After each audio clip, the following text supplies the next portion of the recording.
Emil Sardarian from Stand 'Em Up, right here.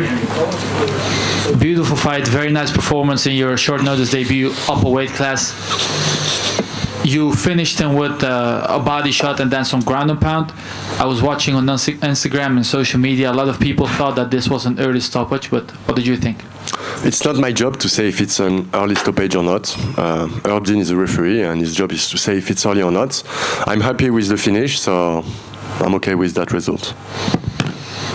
Like I said, UFC debut, the crowd was crazy on the ceremonials and the whole fight week. Did you feel the energy, and if so, how did that affect you?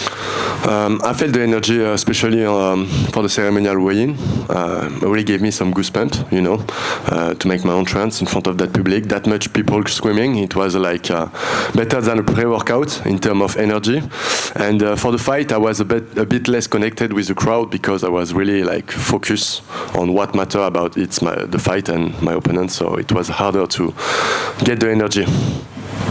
You are a guy that fights at lightweight. You are about 6'2", right? But Rhys McKee is even taller, more reach. What was the game plan fighting against a guy that's this tall? We were same size, and actually I was even heavier than him tonight. So I'm a big lightweight, and I'm regular welterweight. But the thing is, welterweight is a weight I can make in 1 week, so it's good for short notice. But I don't know if I don't take more muscle, I might be more competitive at lightweight because in this weight class I'm very big. So you were the RS champion. Obviously, your dream is to become the UFC champion, right? What is the path for you? Do you want to take your time, or do you feel like you are ready for the top of the top? I think the goal is to be very active because you progress. You make the most progress when you fight. So you need to fight a lot in order to make the best, to take out the best of your progress. And if I have to be champion, I will be champion. But I think the way to do it is to be very active. A bit of a different question for you. Ilia Topuria is now the champion. There's a few guys that contend to fight him. Who do you think should get the next title shot? It's very hard. I would say Arman Saoukian. Thank you. And congrats once again. Axel, juste ici, félicitations pour cette victoire. Tu voulais montrer quelque chose d'explosif, un finish dans le meilleur des cas. En plus de ce finish, tu as pu montrer ta lutte, ton travail en clinch, ton striking. Est-ce que c'est vraiment ce genre de performance que tu avais en tête? Quelque chose où tu montres que tu as un combat temps complet et le finish en plus à la fin? Alors après, sur la lutte, c'était pas du tout le thème de l'entraînement de cet été. Là, on était vraiment sur la boxe. Donc d'ailleurs, c'est essentiellement ce qu'on a vu dans le combat. Il y a eu une petite phase de lutte, mais j'ai pas pu vraiment capitaliser dessus parce que j'ai pas eu vraiment beaucoup de temps de travail sur ces positions-là cet été. Donc bon, je suis content de ce que j'ai fait en boxe. Il y a toujours des petites choses à corriger, mais je pense que je suis sur la bonne voie. Il t'a surpris quelque part? Dans sa capacité à encaisser les coups, parce que je t'avoue que le premier round, il y a eu une ou deux gauches, vraiment j'ai touché plein fer avec tout mon poids et il n'a pas bronché, il a continué son avancée, donc un peu surpris sur cet aspect-là. Last one in English. What's next for you? Classical question. Recovery, because my hand is a bit hurt now, and fight again. Soon? As soon as I can. Thank you. Axel, bonsoir. Félicitations pour ta victoire. Premier combat à l'UFC. Est-ce que tu peux nous parler un petit peu du public? Combat à pression quand même, carte principale, catégorie du dessus. Comment tu t'es senti vis-à-vis de la pression ressentie dans cette arène? Et est-ce que tu entendais justement ce qui se passait autour de toi? Sorry, Axel. How did you feel? Did you feel the pressure? Was there any pressure around in the arena when you came in to fight? In English or French? Vous répondez en français et après je peux traduire. La pression au final, je l'ai vraiment senti en amont du combat. Je veux dire les semaines avant, les 2 semaines avant. Là, effectivement, il y avait de la pression parce que je me rendais compte de l'opportunité et de voir l'exigence de performance que j'avais. Parce que en plus, j'ai eu l'honneur d'être sur la carte principale. Je me devais de performer. Donc voilà, la pression était assignée à ce moment-là, mais au final, j'étais même surpris que c'était comme à l'arrêt. Au final, une fois que j'étais rentré dans la cage et que j'étais en face de mon adversaire et qu'on commence le match, je me suis senti exactement comme dans mes combats précédents, donc au final. So he said I felt the pressure in the build-up, particularly in the week or the 2 weeks before, because I realised the opportunity that I was going to have, the demands on me, and it was a real honour to be on the main card. But in the end, I was a little bit surprised because when I got into the octagon, it was just like in Ares, and it was against an opponent, and the fight was on. Dernière question pour moi. Je sais que t'aimes bien ça, c'est l'heure de la récompense. Plutôt Lyon ou Mars? Lyon.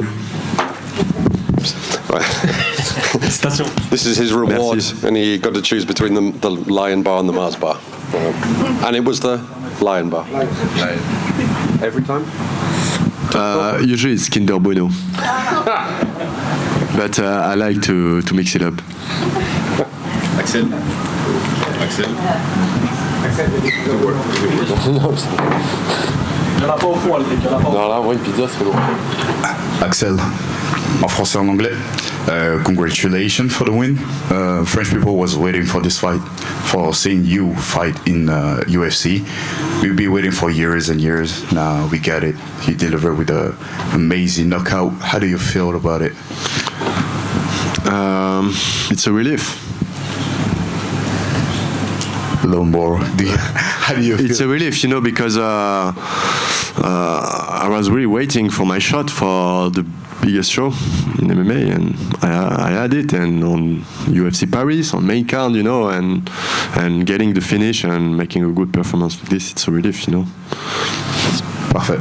Et si tu devrais call out quelqu'un, un adversaire que tu aimerais, pas forcément call out, mais que tu aimerais combattre actuellement dans cette catégorie, qui aurais-tu en tête? If you could pick out an opponent in this category, who would you fight? Pour être honnête, je sais pas du tout. To be honest, I don't know at all. Je te remercie. Azine Bolda pour Uppercut. Avant ton combat, 2 Français ont combattu, 2 victoires. Est-ce que tu étais au courant et est-ce que si tu l'étais justement, est-ce que tu avais pas peur finalement de casser l'ambiance avec une défaite? Est-ce que tu avais une pression supplémentaire en connaissant finalement l'issue des 2 derniers combats? Before you fought the 2 French fighters at one, did you feel a little bit of extra pressure? You didn't want to disappoint anybody by dampening the atmosphere? Alors oui, j'étais au courant parce que dans la salle d'échauffement il y a une télé, donc j'ai regardé entre les phases où je faisais monter le cœur.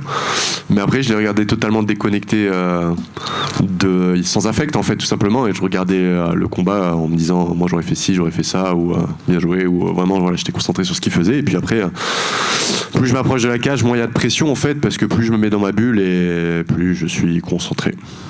Pour l'instant c'est 3-0, est-ce que ça sera 5-0 à la fin de la soirée? Ah bah j'en ai aucun doute. So he was asked if he had the extra pressure. He said, I did watch during the warm-up, but I rather watched it a little bit disconnected. That I said to myself what I would have done in that situation. And as I got closer and closer to fight time, I got more focused and more into my own bubble and focused on what I had to do. And then he was asked whether it's going to be, it's 3-0 to France at the moment. Is it going to be five wins for the French fighters this evening? And he said, I hope so. Axel pour la Grinta. Ton dernier combat, beaucoup ont douté de ton niveau en tant que champion Ares parce qu'ils ont trouvé que c'était un peu compliqué pour toi. Est-ce que tu avais à cœur de montrer un nouveau visage, surtout là à l'UFC, et après ta belle performance? Vous savez, je fais pas ça pour prouver quoi que ce soit à qui que ce soit, je le fais avant tout pour moi parce que j'aime combattre et que je prends beaucoup de plaisir à combattre, que le combat soit dur ou entre guillemets facile, parce qu'il n'y a pas de combat facile. Donc non, j'avais pas vraiment de volonté de prouver quoi que ce soit à qui que ce soit. Pas de pression supplémentaire à l'UFC? La pression de vouloir bien faire, mais comme je l'ai dit, c'est surtout les semaines avant, parce que depuis que j'ai commencé ce sport, je regarde l'UFC et je rêve d'y être un jour. Et donc là, j'ai l'occasion d'y combattre, d'y faire mes débuts sur une des meilleures cartes sur laquelle je pouvais espérer combattre, savoir celle de l'UFC Paris. Et en plus, pour X raisons, je me suis retrouvé en main card. Je ne saurais l'expliquer. Et donc c'était un bel honneur qu'on m'a fait. Et bien sûr que j'avais la pression de bien faire. Bravo, c'est le travail, frérot. Last question. Simone Itata pour Fight for Yours, tout d'abord félicitations, et aussi tu as parlé de 2 catégories et que ça dépend aussi du temps que tu auras pour la prépa. T'aimerais changer entre lightweight, welterweight dans le futur, ou tu vas choisir juste une catégorie, rester là? Je pense que pourquoi pas faire des short notice en welterweight si l'opportunité se présente. Ça me permet de combattre et d'être actif. Après, la décision, ce sera toujours Aldric et Jérôme donc mes 2 coachs qui auront le dernier mot sur le sujet. Mais pourquoi pas, si ça me permet d'être actif. Je sais que l'UFC, ils aiment les combattants actifs. Donc si je peux combattre, que je suis en forme, que ce soit welterweight ou lightweight, je combats. Perfect. That's it.